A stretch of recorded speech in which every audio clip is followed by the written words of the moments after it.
Kingpin Hustlers is the website. You want t-shirts and hoodies? I thought you might. Forget them all, I have it all here. I got all kind of colors to match your gear. Quentin, about to get that bread. Get rich or die trying, like 50 said. The money bag make it look real fly. Get it at the website, Shopify. You even got a game, a hustler's dream. When you go around the board, you collect your cream. This cash money got me stunting like baby. You can play against your boys or against your lady. Hip Hop Hustlers is the name of the novel. Street Kingpins a thug life. Hip Hop Bible. Street Kingpins is here and we ain't leaving. No need to waste your time even competing. StreetKingpinHustles.com. T-shirts, hoodies, hats coming soon. Novels and games. Street Kingpins, we bout that money bag. Get it, get it, get it.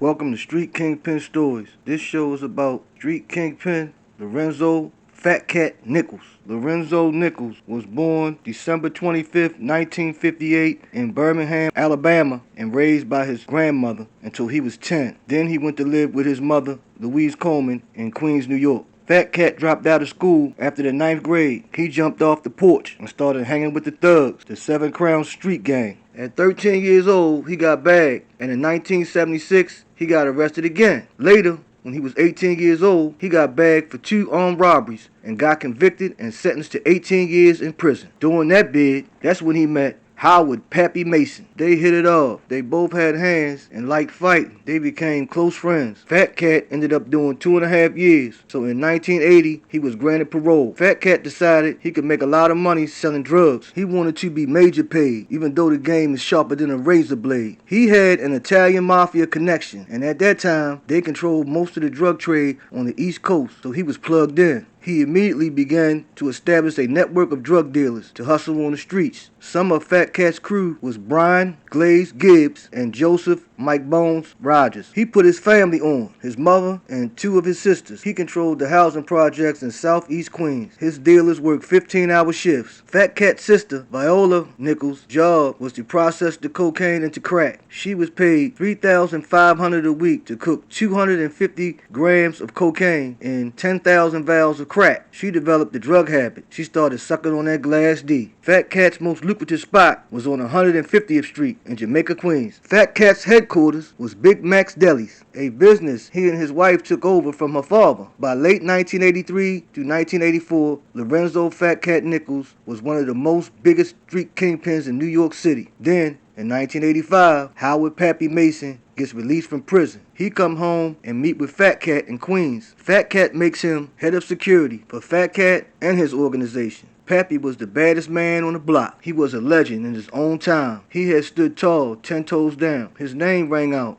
See, Papy had dreadlocks and looked like he was Jamaican. So in New York at that time, everyone knew not to mess with the Jamaicans all throughout the 1980s. There were a lot of ruthless, dangerous, and vicious, violent Jamaican crews. They had more bodies than a Chinese cemetery. The Jamaican crews sold weed. They was making bread, but they seen how much the crack dealers was making more paper. The Jamaicans started partnering up with the crack dealers. Fat Cat would put the Jamaicans down with their crew and make them security for all the spots. They was the best security that you can have because the crack dealers be having the block hot and popping, making hundreds of thousands of dollars. So this would attract stick-up crews to try and rob them. See, the Jamaicans would be on the same block selling weed. So when the stick-up crews come, they wouldn't pay the Jamaicans no mind. To them, they were separate crews. But unknown to them, they was with the crack dealers crew too. You see where this is going, right? The Jamaicans would have machetes. I told you they were viciously violent, didn't I? Some stick-up crew members would get their heads cut off. They'd get all chopped up. Some would survive, but without fingers, without hands. Some lost their whole arm. They just didn't care about human life at all. Papy starts recruiting his own crew. He established a network of killers and hustlers who were just as dangerous and murderous as he was. Papy Mason called his crew the B-Boys. Fat Cat gave Papy cocaine weight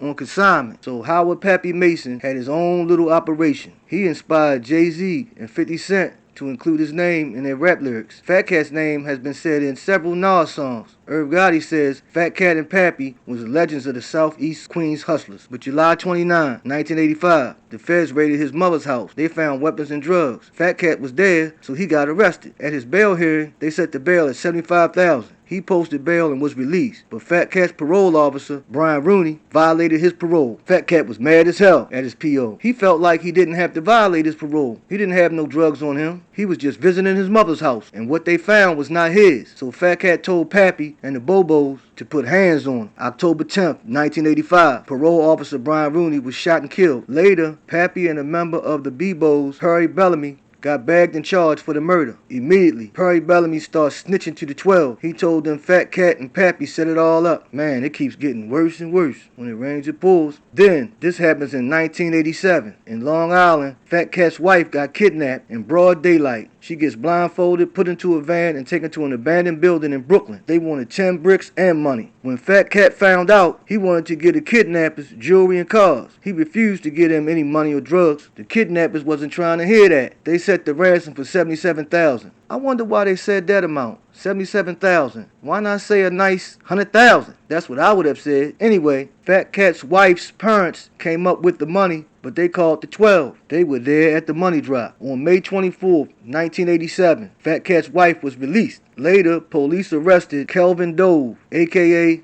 King Allah, for the kidnapping. Now, Perry Bellamy, the rat, is in jail, waiting to testify on Fat Cat and Papy. Fat Cat tells the Bebos to put hands on Perry's father, Maurice Bellamy. December 4th, 1987, Perry's father was shot and killed. Then, Fat Cat's baby mother that was supposed to be moving weight gave it to her boyfriend and told Fat Cat that she had got robbed. When Fat Cat found out that she was lying, she didn't get robbed. Allegedly, Fat Cat told Brian Glaze Gibbs to put hands on her. Soon after that, she was shot and killed. Then, in 1988, Kelvin Dove sent Fat Cat's wife a package. When she opened it up, it was a dead rat and 3 bullets, 1 with her name and 2 with her children's names, engraved on each bullet. Kelvin was trying to scare her from testifying in the kidnapping case. Then, Fat Cat's mother house was firebombed. Someone threw a Molotov cocktail through the living room window. Fat Cat's 51-year-old sister, who was in a wheelchair from having a stroke, was killed in the fire. Relatives tried to save her but couldn't get to her. Then, a cop that's been guarding a witness in the hood was sitting in his police car all the time. The Bebos tell Papy what's going on, and Papy tells him to handle it. A couple of nights later, the cop is still there, so 3 guys knocked on the window to distract him, and they opened fire, leaving the cop with 5 shots to the head and gone. New York City police was mad. One of theirs got killed. That sparked one of the biggest drug raids all over New York City. The feds knew that it was Fat Cat's territory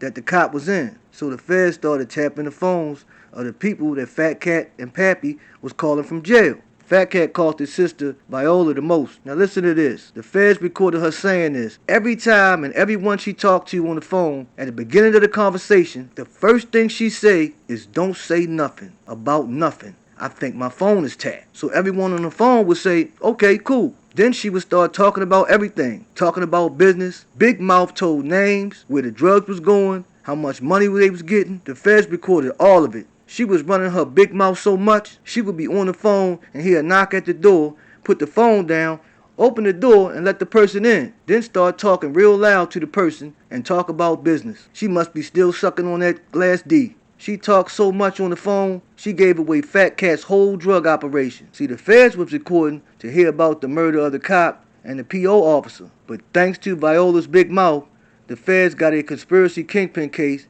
that they wasn't even looking for. Then she talked to Fat Cat on the phone that's recorded. Big Mouth says, "I don't know why Papy had that done to that cop." Viola Nichols got 10 years for her role in Fat Cat's organization. Fat Cat's mother was also arrested. Viola Nichols later made a deal with the prosecutors to cooperate against her brother. Crackhead snitch. She was entered into federal witness protection, and in July 1989, she testified in court against Claudia Mason, Josh Davis, and members of the Bebos. They were convicted of conspiracy to distribute cocaine base. Davis was convicted and sentenced to 33 years in prison. Fat Cat decided to cooperate with the feds so his mother could be released. She ended up serving 2 years before she was released. September 28, 1989, Fat Cat pleaded guilty to 2 counts of racketeering as part of the plea agreement. Fat Cat gave his testimony explaining his role in the parole officers and the cops' killing. He also was required to cooperate on members of his own organization, including Papy Mason. Fat Cat was already serving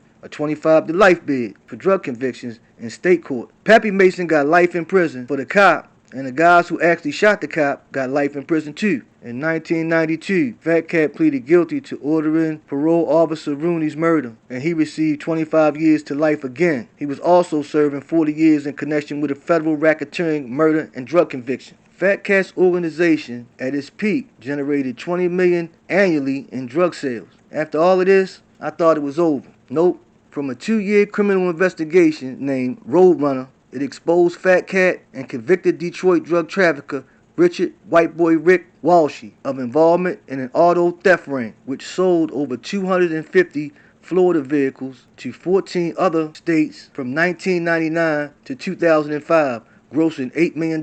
December 2006, Fat Cat pleaded guilty to racketeering for his role in the auto theft ring. Fat Cat and White Boy Rick each got 10 years for that. In March of 2010, Fat Cat was eligible for parole, but he declined to appear before the board. He eventually was granted parole. He was released from state custody into federal custody to a federal halfway house. If he wasn't paroled, he would have stayed locked up until 2026. Damn, what a story. Condolences to the murder victims. Rest in paradise. I'm sorry Fat Cat's wife, Miss Nichols, had to go through all that, being kidnapped, and after all of that, the kidnapper threatens her and her children. And welcome home, Fat Cat. I know you thought you would never get out. And for the street kingpins you heard in this story, Howard Papy Mason, Brian Glaze Gibbs, Richard White Boy Rick Walshy, well, they deserve their own story. It's time for me to say this. Street kingpins doesn't condone drug dealing, crime, or violence. This lifestyle usually ends with prison or death. You can love the streets, just remember, the streets don't love you back. Like, subscribe, and comment. Tell a friend to tell a friend. Thanks for watching.